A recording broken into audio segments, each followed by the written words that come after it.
Are you a business owner stuck in fear, doubt, and worry about what the marketplace will look like in the future? Then this show is for you. Strap on your seatbelt and get ready to disrupt and innovate. Here's your host, Lisa Levy.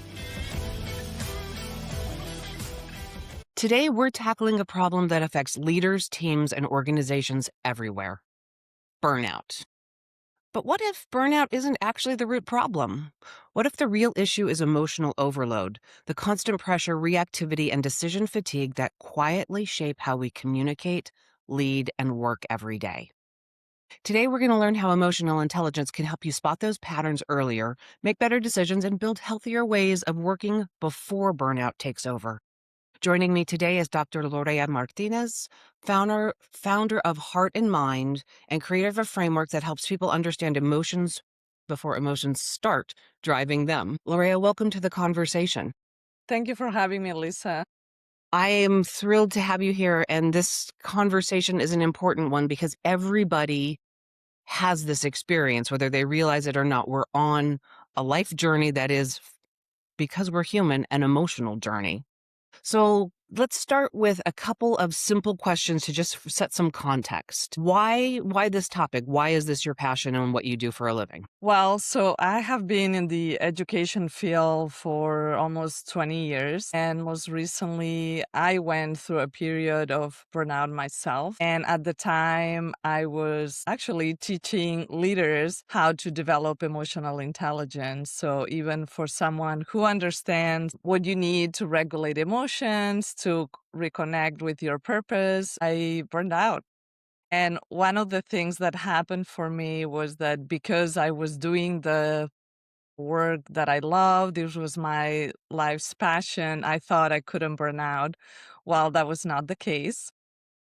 So my latest book is the fruit of that burnout process and how I went through the tools that I had been using for a long time, but from the perspective of feeling like drained and exhausted and needing something different. And with that, and with the reflection that you went through, what is something that you believed early on about stress or burnout that you no longer believe? The fact that if you are a mission-driven person, a purpose-driven person, that you cannot burn out, that actually it proved to be wrong.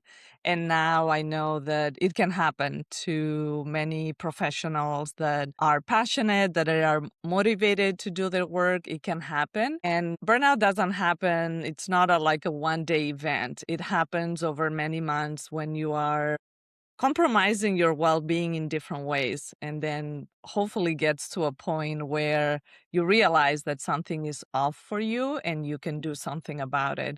So my purpose now is to help professionals not get to that point where, as I call it, you have an adult meltdown and you can respond to your life in a different way before you get to that point of full depletion. And in that, I think that's an important thing that most people probably misunderstand. Burnout isn't a light switch moment. It's more of the final straw, and everything comes crumbling down. So it's a moment in time that changes everything, but it was building over time. It's not just an instantaneous, oh my gosh, I'm burnt out. All right, so let's talk about what that really is about, and that's emotional overload. Will you describe and define what that actually means?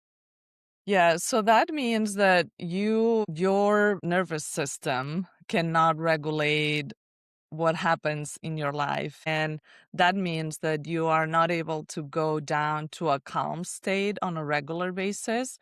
Because we have periods during the day where you might have your stressors are higher, but the expectation and the healthy process is that you will go down, your nervous system is calm, and then you can re-engage with the tasks that are presented to you that you have to do. What happens when we have that emotional overload is that we are not able to process everything that is happening during the day because the stress levels are so high that we are not able to go down to that calm state. So even doing maybe the practices or the tools that you have as an individual that would help you on a quote unquote normal situation, when you are at that point, they don't work anymore because you need something a little more intensive. It's almost like you need an intensive intervention. And it is very much a series of overwhelm. What are leaders doing that they may think is helpful, but maybe adding to or prolonging and creating more of a problem? One thing is,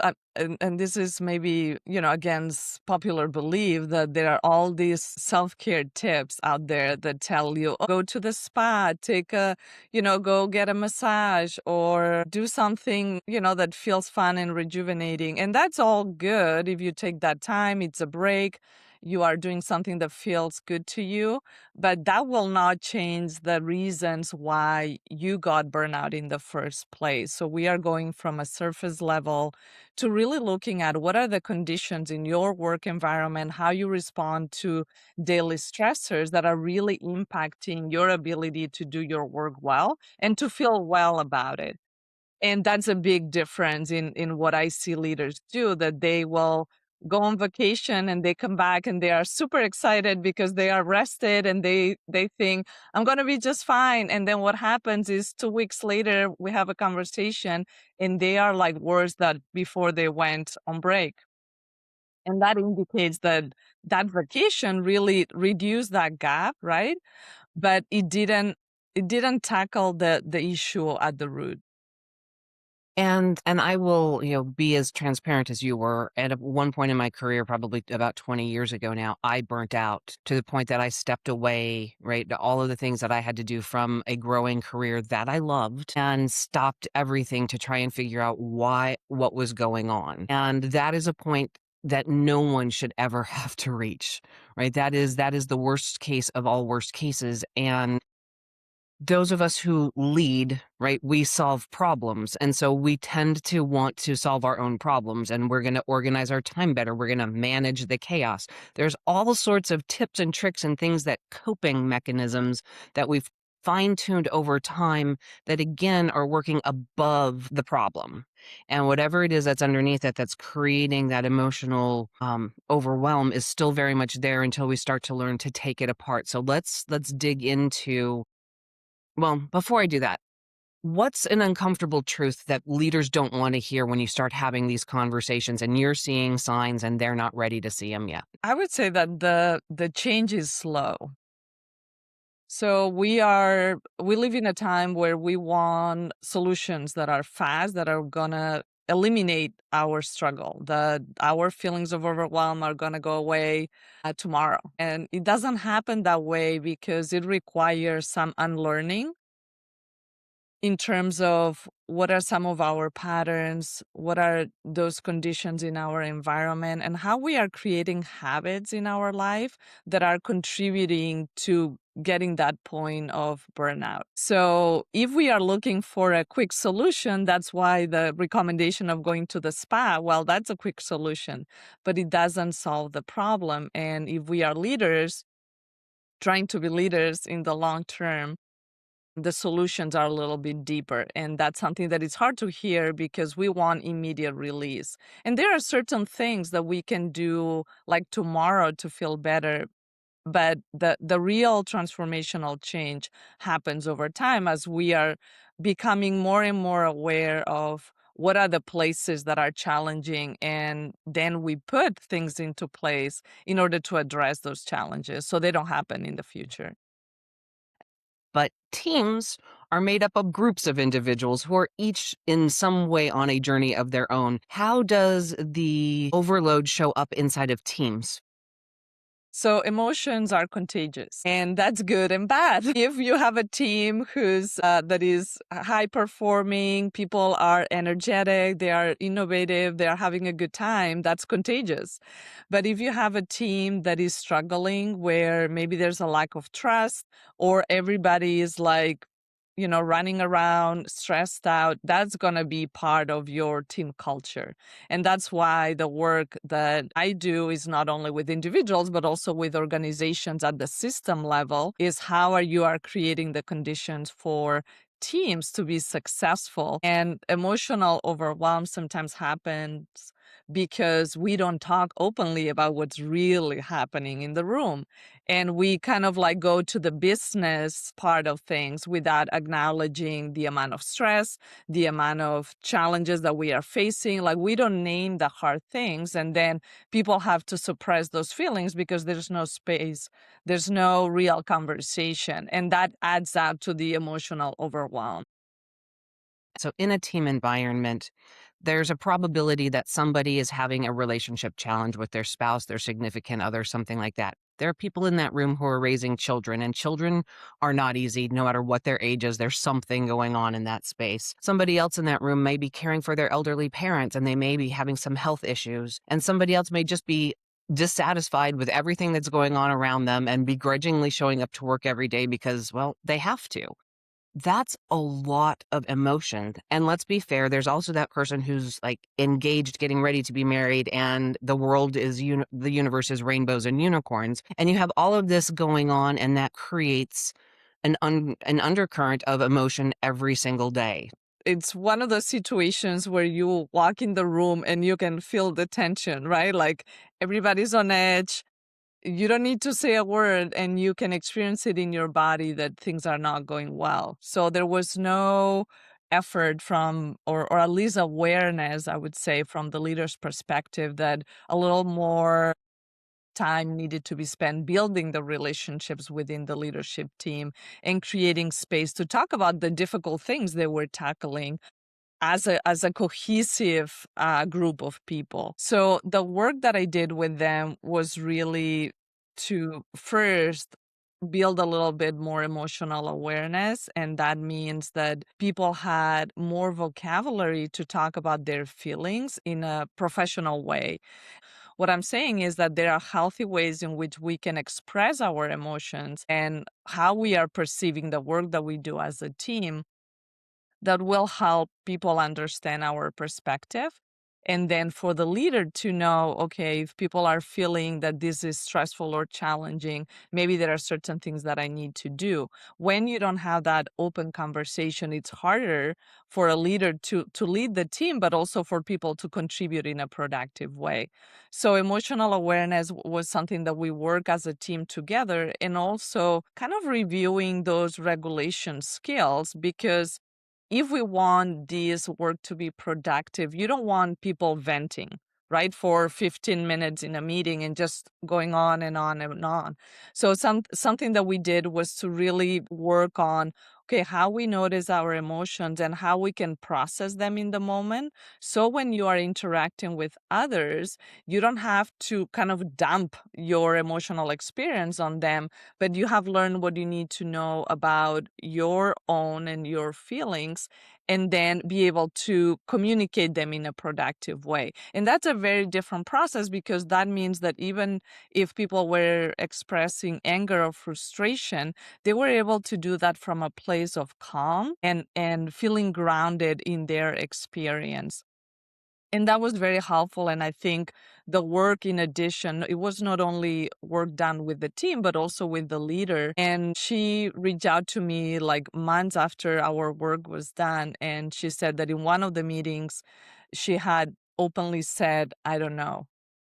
They were considering a decision, and she just said, I don't know, I'm feeling like I don't have the answers. I'm collecting a lot of negative feedback about this situation, and I actually don't know how to move forward.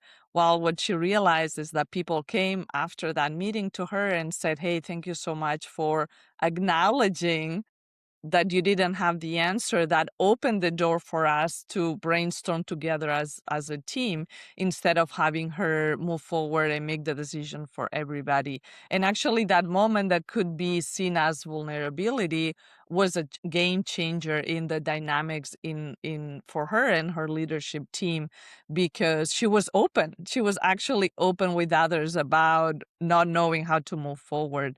So I think those lessons keep reminding me that the work is worth it, because it strengthens relationships and it makes people, it increases the ability for people to work together.